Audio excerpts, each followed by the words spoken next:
जनाब राजा फारूक हैदर साहब, जनाब शाहिद खाकान अब्बासी साहब,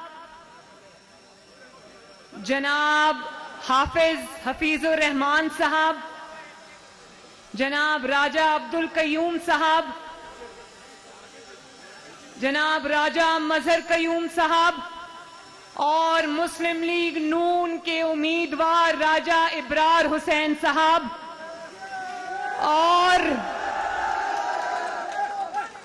कश्मीर के शेरों और शेरनियों, सबसे पहले तो आपको कश्मीर के बेटों मोहम्मद नवाज शरीफ और मोहम्मद शहबाज शरीफ का सलाम, और फिर आपको कश्मीर की बेटी मरियम नवाज शरीफ का भी सलाम। अभी जब मैं कोहाला से अंदर एंटर हुई तो मेरे साथ ये यूथ के नौजवान थे। कश्मीर यूथ की इन्होंने एक टी शर्ट्स पहनी हुई थी, उस पे मियां साहब की और मेरी तस्वीर थी, और ये नारा क्या लगा रहे थे। मेरी गाड़ी बंद थी लेकिन आवाज आ रही थी मुझे, ये मेरे यूथ के बच्चे नारा लगा रहे थे, कश्मीर की बेटी मरियम नवाज शरीफ।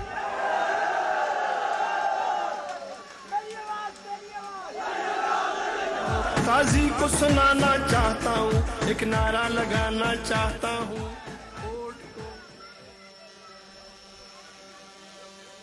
मैं अभी राजा फारूक हैदर साहब ने कहा कि मैंने कश्मीर के मुजफ्फराबाद के जलसे में जहां मैं मियां साहब के साथ आई थी, वहां मैंने कहा कि मेरी रगों में कश्मीरी खून है। राजा फारूक हैदर साहब ने कहा कि मेरी रगों में कश्मीरी बाप का खून है। मेरी रगों में कश्मीरी बाप का खून है और मेरी रगों में कश्मीरी मां का खून है।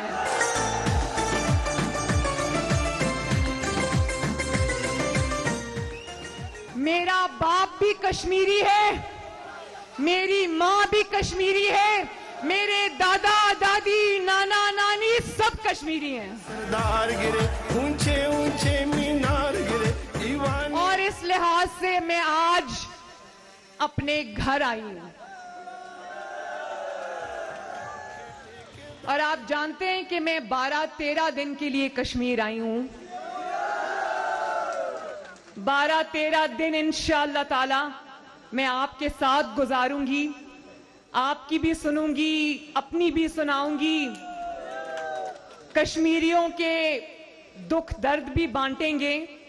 और इंशाअल्लाह ये मैं आपको बता दूं कि कश्मीरी चाहे सरहद के इस पार हो या सरहद के उस पार, कश्मीरी एक है, पाकिस्तान आपके साथ है। और इंशाअल्लाह इन दुखों को, तकलीफों को और परेशानियों को एक ना एक दिन खत्म होना है इंशाअल्लाह ताला।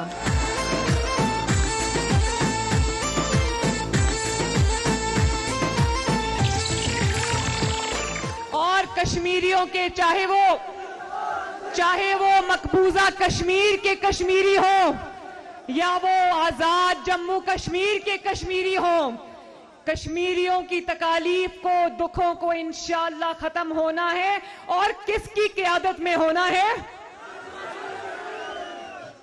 कश्मीर का बेटा मोहम्मद नवाज शरीफ इंशाअल्लाह ताला आपकी सब जंगें लड़ेगा। ना सिर्फ ये कि नवाज शरीफ आपकी जंग लड़ेगा, आपके हकूक की जंग लड़ेगा, आपकी आजादी की जंग लड़ेगा, बल्कि वो जंग जीत के आपकी झोली में फेंकेगा इंशाअल्लाह।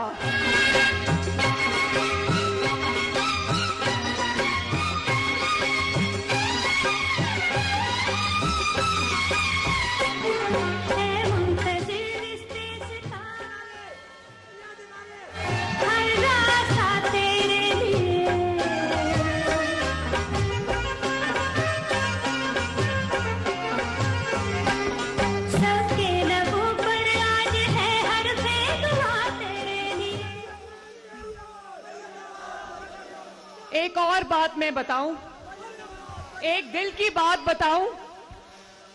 जब मैंने कश्मीर आना था आपको पता है कि कश्मीरी, मेरे आजाद कश्मीर के मेरे बहन भाई, माएं, बुजुर्ग, बेटे बेटियां मुझे कब से बुला रहे हैं। अभी आजाद कश्मीर मुस्लिम लीग नून ने मेरा प्रोग्राम भी फाइनल नहीं किया था। बार बार मुझे हर शहर से ये मैसेज आ रहा था कि मरियम बीबी कश्मीर किस दिन आ रही हो।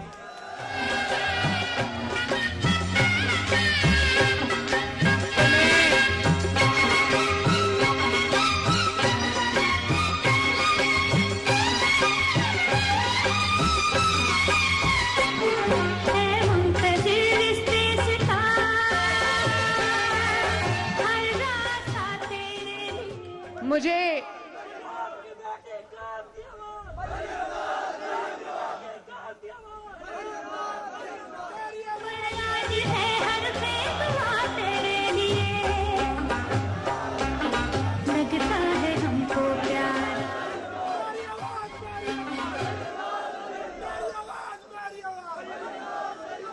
मैं ये भी जानती हूं कि कश्मीरियों को आज नवाज शरीफ बहुत शिद्दत से याद आ रहा है। मुझे भी नवाज शरीफ साहब बहुत शिद्दत से याद आ रहे हैं। एक बात बताऊं, एक सेकंड भाई एक सेकंड, एक बात बताऊं, शायद आप लोगों ने मीडिया पे सुना हो और नवाज शरीफ साहब की वो ट्विटर पे वीडियो भी देखी हो जो बहुत वायरल हुई। नवाज शरीफ साहब के खौफ से कहते हैं नवाज शरीफ की सियासत खत्म हो गई है, लेकिन आज भी इतना खौफ है नवाज शरीफ का कि नवाज शरीफ के बगैर इनकी ना कोई बात शुरू होती है ना खत्म होती है। नवाज शरीफ के बगैर ना कोई तकरीर शुरू होती है ना खत्म होती है।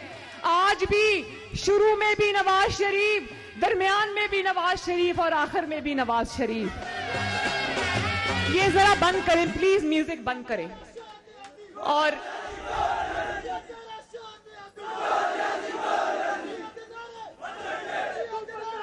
आपने, एक मिनट, आपने वो नवाज शरीफ साहब की वीडियो देखी होगी जिसमें उन्होंने कौम को ये बताया था कि एक सरकारी एहलकार ने जो ड्यूटी पे था उसने कहा कि मरियम नवाज शरीफ को हम स्मैश कर देंगे।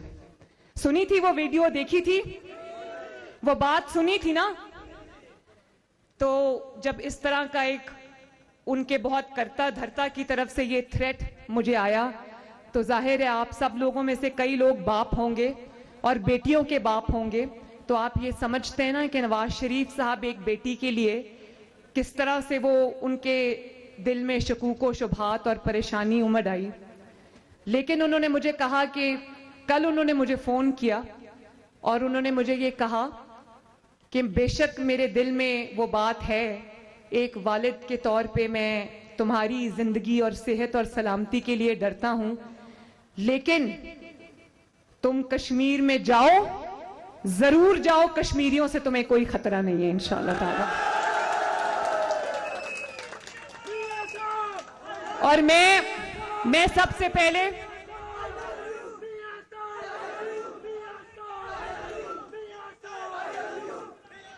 राजा फारूक हैदर साहब ने अभी मुझे कहा कि मियां साहब ने जितनी मुझे इज्जत दी, जितनी मुझे उन्होंने मेरी इज्जत की, मैं कभी नहीं भुला सकता। मैंने कहा, मैं उनको अंकल कहती हूं, मैंने कहा अंकल मियां साहब सिर्फ आपकी इज्जत नहीं करते, मियां साहब आपसे मोहब्बत करते हैं। और मैं राजा फारूक हैदर साहब को और पाकिस्तान मुस्लिम लीग नून आजाद जम्मू कश्मीर को भी दिल की गहराइयों से जबरदस्त खिराजे तहसीन पेश करना चाहती हूं। पाकिस्तान मुस्लिम लीग नून के एक एक वर्कर को, एक एक मेंबर को, एक एक वोटर को मैं दिल की अथाह गहराइयों से खिराजे तहसीन पेश करना चाहती हूं कि तारीख में शायद पहली दफा प्रेशर के बावजूद, कश्मीरियों का इलेक्शन को चोरी करने की कोशिशें करने के बावजूद मुस्लिम लीग नून आज चट्टान बनकर खड़ी है माशाअल्लाह। और मैं ये समझती हूं कि जो 2 लोग लोटे हो गए हैं ना, 2 लोग, कितने लोग,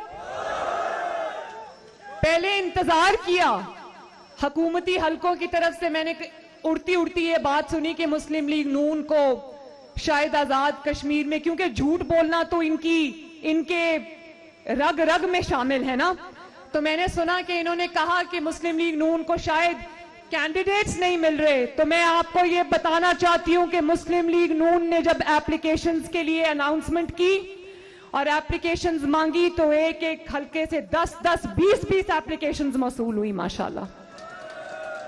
और अगर आपके पास इतने ही कैंडिडेट्स हैं तो आपको ये मुस्लिम लीग नून के 2 लोगों को तोड़ने की जरूरत क्यों पेश आई? मैं राजा अब्दुल कयूम साहब को भी खराजे तहसीन पेश करना चाहती हूं कि इनको टिकट नहीं मिली, राजा इब्रार हुसैन साहब को मिल गई, लेकिन काबिले तारीफ है ये शख्स जिसने फिर भी पार्टी की, क्योंकि यहां से मुझे पता है कि ये पिछले कितनी दफा जीते हैं जी आप? 3-4 मर्तबा मेजॉरिटी से जीते हैं।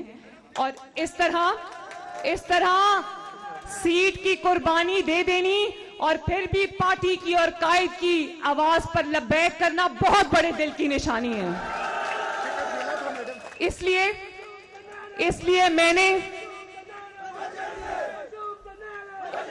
इसलिए मैंने अपनी इंतखाबी मुहिम का आगाज आज इनके घर से किया है। जलसा तो आज हमारा मुजफ्फराबाद में है और मैं इंशाअल्लाह ताला दिल की बातें जो मैंने करनी है वो मैं आपसे वहां करूंगी। कौन कौन आ रहा है उस जलसे में मेरे साथ? क्योंकि मैंने ना सिर्फ दिल की बातें करनी है बल्कि मैंने बहुत जरूरी इंपॉर्टेंट बातें करनी है अपने मुजफ्फराबाद के आज के जलसे में। लेकिन मैं एक बात जरूर कहना चाहती हूं, कश्मीर की बात भी करूंगी, कश्मीर की बात ही तो करने आई हूं यहां पर। कश्मीर की बात भी करूंगी और ये बात भी करूंगी कि जब वोट चोर, रोटी चोर, आटा चोर, चीनी चोर, बिजली चोर, दवाई चोर और कश्मीर चोर इमरान खान आपकी सरजमीन पे आएगा तो आपने उससे क्या सवाल पूछने हैं, वो सवाल मैं आज आपको मुजफ्फराबाद के जलसे में बताऊंगी इंशाअल्लाह।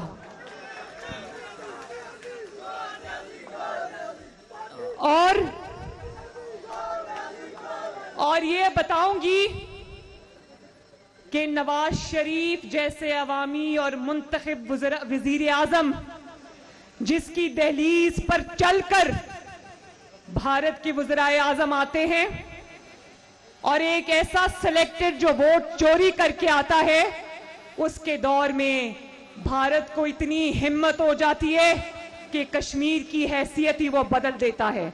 मैं बताऊंगी ऐसा क्यों हुआ और मैं ये भी बताऊंगी कि जब वो हो गया तो कहता है मैं क्या करूं, मैं क्या कर सकता हूं। तो क्या 22 करोड़ अवाम तुमसे ये सुनने बैठी है कि तुम कश्मीर को गंवा कर आ जाओ और तुम आकर लोगों को ये कहो कि मैं क्या कर सकता हूं? मैं सिर्फ ये कह सकता हूं कि मैं क्या करूं। मैं सिर्फ ये कह सकता हूं कि मोदी मेरा फोन नहीं उठाता। मैं सिर्फ ये रोना रो सकता हूं कि अमेरिका का सदर मुझे बुलाता नहीं है। और मैं सिर्फ कौम को ये कह सकता हूं कि कश्मीर के बदले कौम 2 मिनट की खामोशी इख्तियार करे। क्या ये सुनने के लिए तुम्हें आरटीएस बंद करा के तुम्हारे मोहसिनों ने बिठाया था 22 करोड़ अवाम के सर पे? और ये भी मैं बता दूंगी इंशाअल्लाह कि जो तुमने कहा था हर हफ्ते हम कश्मीर को भारत की झोली में जाने का सोग मनाया करेंगे, वो बात कहां गई? कहां गई वो बात? मुझे बताओ। वो जो तुमने 2 मिनट की खामोशी इख्तियार करने का कहा था, वो खामोशी आज भी तुमने इख्तियार की हुई है।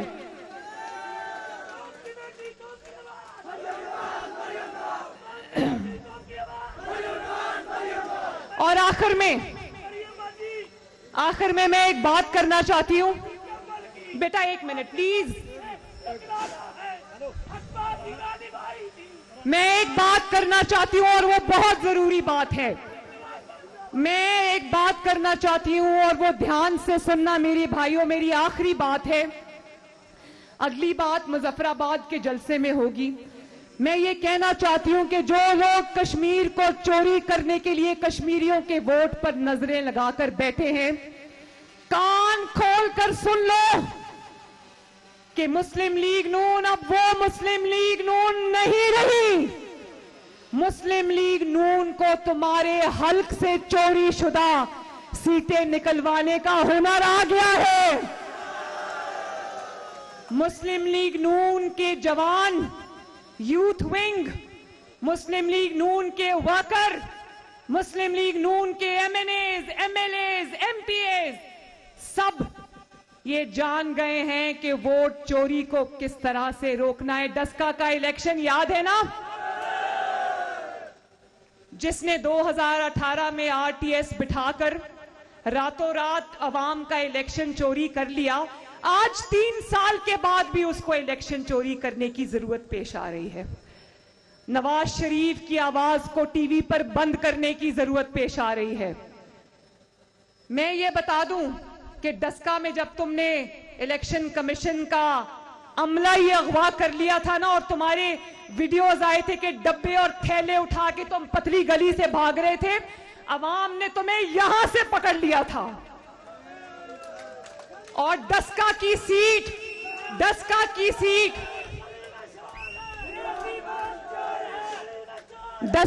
सीट तुम्हारे हल्क से वापस निकलवाई थी। इसी तरह अब जरूरी बात, इसी तरह गिलगित बल्तिस्तान में जब मैं इलेक्शन कैंपेन पर गई तो वहां हमारे 7 लोग शायद इन्होंने तोड़ लिए और वो 7 लोग लोटे हो गए। तो मैं पहली दफा गिलगित बल्तिस्तान में मैंने देखा कि वो सब इलेक्टेबल्स थे, विनिंग हॉर्सेस थे, सबके सब हार गए माशाल्लाह। ठीक है, मुस्लिम लीग नून वहां पर नहीं जीती, लेकिन तुम्हारे लोटे भी हार गए। और वहां पर एक सेकंड भाई प्लीज, वहां पर तुम्हारे मुकाबले में बहुत वफादार साथी हैं मियां मोहम्मद नवाज शरीफ के हाफिज हफीजुर रहमान साहब, मेरे भाई हैं, लेकिन हाफिज हफीजुर रहमान एक नरम तबा शख्स हैं, सुलहजू हैं। यहां तुम्हारे मुकाबले में राजा फारूक हैदर जैसा इंसान है। अगर तुमने राजा फारूक हैदर का जीता हुआ इलेक्शन, कश्मीरियों का जीता हुआ इलेक्शन, मुस्लिम लीग नून का और नवाज शरीफ का जीता हुआ इलेक्शन अगर तुमने चोरी किया तो याद रखो, राजा फारूक हैदर साहब और आजाद कश्मीर मुस्लिम लीग नून और आपके साथ मरियम नवाज शरीफ आखिर तक तुम्हारा पीछा करेगी इंशाअल्लाह। राजा फारूक हैदर साहब से जीतना कोई आसान काम नहीं है। इन्होंने मुझे पहले ही कह दिया था कि अगर इन्होंने मेरा इलेक्शन चोरी करने की, ये कोई 3 महीने पहले की बात है, इन्होंने कहा कि अगर मेरा इलेक्शन चोरी करने की कोशिश की तो मैं पूरी तरह रेजिस्ट करूंगा, और अगर इलेक्शन चोरी हुआ तो यौम दस्तूर पे कैंप लगा के बैठ जाऊंगा। राजा साहब, मैं आपके सामने अपने कश्मीरी बहन भाइयों से कहती हूं कि अगर मुस्लिम लीग नून का इलेक्शन जीती, कश्मीर का चोरी करने की कोशिश की, तो आप अगर बैठेंगे शायराए दस्तूर पे तो मरियम नवाज आपके साथ बैठेगी इंशाअल्लाह। आखिर में मुझसे वादा करो कि अपना वोट चोरी नहीं होने दोगे। जिस तरह आपने नवाज शरीफ का साथ निभाया है, इस तरह अपने वोट की इज्जत भी करवाओगे। वोट चोरों को उल्टे पांव यहां से भागने पर मजबूर करोगे। वादा? अल्लाह ताला आपका हामी और नासिर हो। अभी शाम को मिलते हैं मुजफ्फराबाद के जलसे में। कश्मीर जिंदाबाद, नवाज शरीफ जिंदाबाद, राजा फारूक हैदर जिंदाबाद, मुस्लिम लीग नून का एक एक कारकुन और वोटर जिंदाबाद, पाकिस्तान पाइंदाबाद। बहुत बहुत शुक्रिया।